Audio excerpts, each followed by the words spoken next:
Ayan po mga kabida, isang magandang oras po sa lahat at welcome po sa aking channel. Nako, grabe. Napaka-radical po itong mungkahi po mga kabida na isang opisyal po ng ARTA, no? Kung saan po ay gusto niyang buwagin po itong Senado at saka Kamara po, ano, mga kabida. At sa halip po, palitan po ito ng isang National Legislative Assembly, ano? Para daw makatipid po ng 1 trilyong piso, ano, bawat taon. Okay? At ang gagawing mambabatas daw dito, mga kabida, ito hong mga mayor at saka gobernador po, ano. Eto, babasahin ko lang po ito hong balita, no, mula sa ang balita ngayon, ano po, mga kabida. Okay?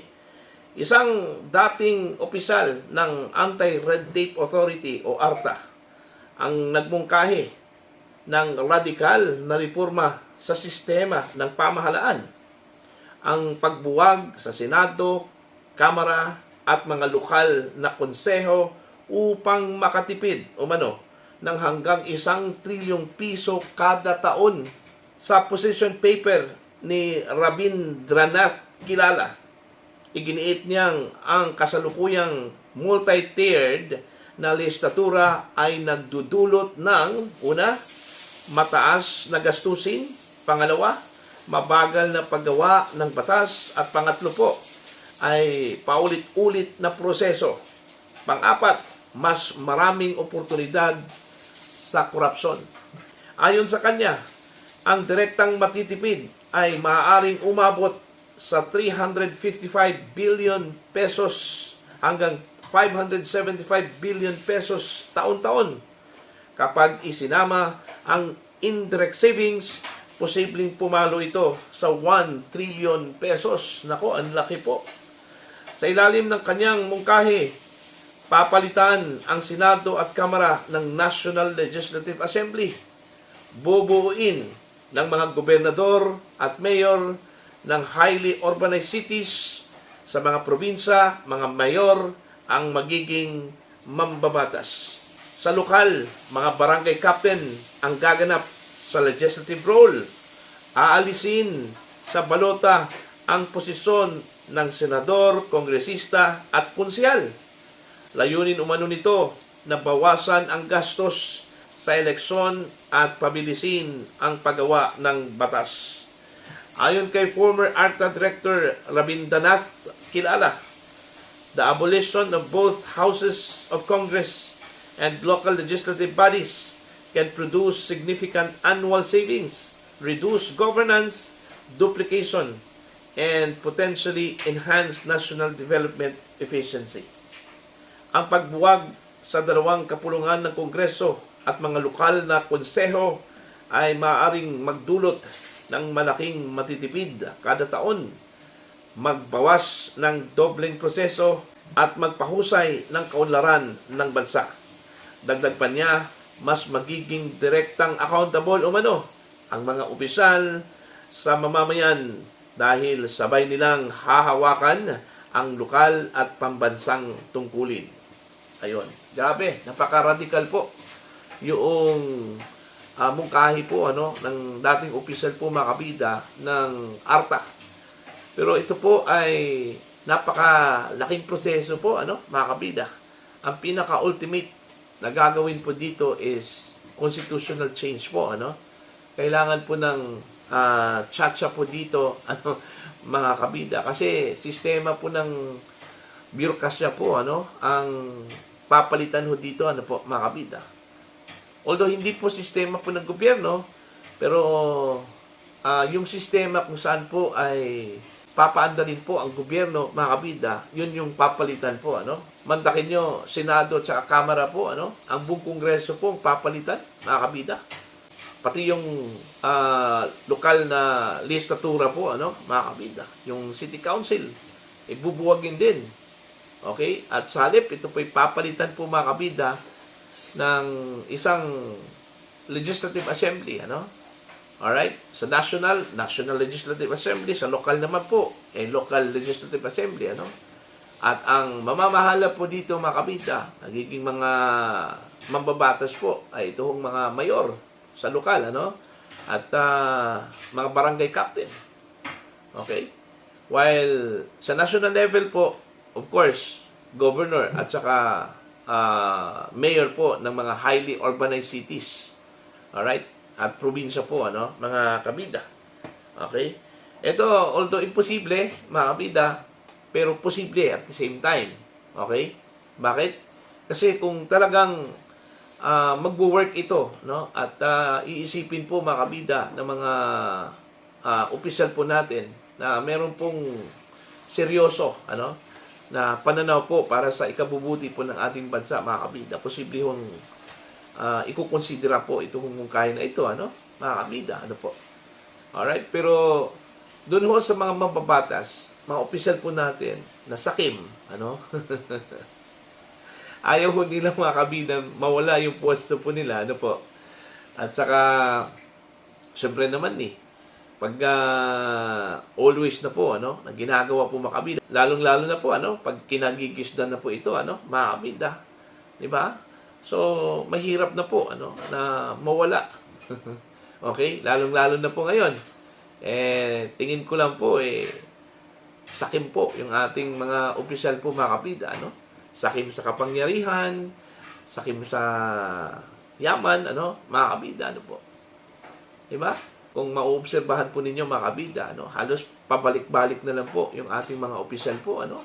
Magtataka ka na lang po, ano, kasi pagkatapos ng termino ng ama, yung asawa na naman po yung papalit, ano. At saka pagkatapos po niyan, yung anak na naman po. Okay? Hanggang cycle na lang po yung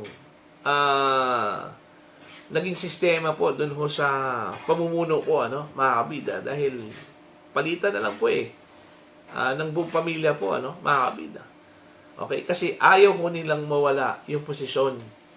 Kailangan ho, umiikot lang po sa pamilya, mga kabida, o di kaya sa mga kamag-anak po, ano. Yun yung mahirap. Okay? Kung talagang mayroon pong radical na pagbabago po na mangyayari po sa bansa, ano, pahirapan po. Mahaba yung proseso po, mga kabida, ano po. Okay? Maliban lang po siguro kung revolutionary form of government, ano, mga kabida, bigla hong i-take over po ng militar yung gobyerno, at yun, ang mangyayari po, mga kabida, baguhin po ang ating saligang batas. Alright? At doon sa pagbabago ho ng ating saligang batas po, mga kabida, yun na, pwede hong i-propose yun. Alright? Okay? Yung ganong sistema po, ano, ng ating gobyerno, ano po, mga kabida. Mantakin nyo, ha? Napaka-radical talaga, ano? Bubuwagin ang Kongreso, papalitan po ng National Legislative Assembly. Diba?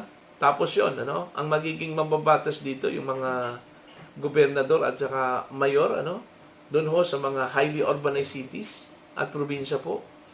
Pwede naman, mga kabida, ano? May sense naman po. Okay? Para at least represented po, mga kabida, ang buong kapuluan po, ano? Okay? Unlike dito, ngayon, sa sistema po ngayon, kung sino lang po yung sikat at may kapangyarihan po, ano, mga kabida, mayaman, at saka may influensya yung pamilya, yun lang yung mananalo po, ano, mga kabida. Yun lang po yung makakakuha po ng posisyon diyan po sa Congress. Alright?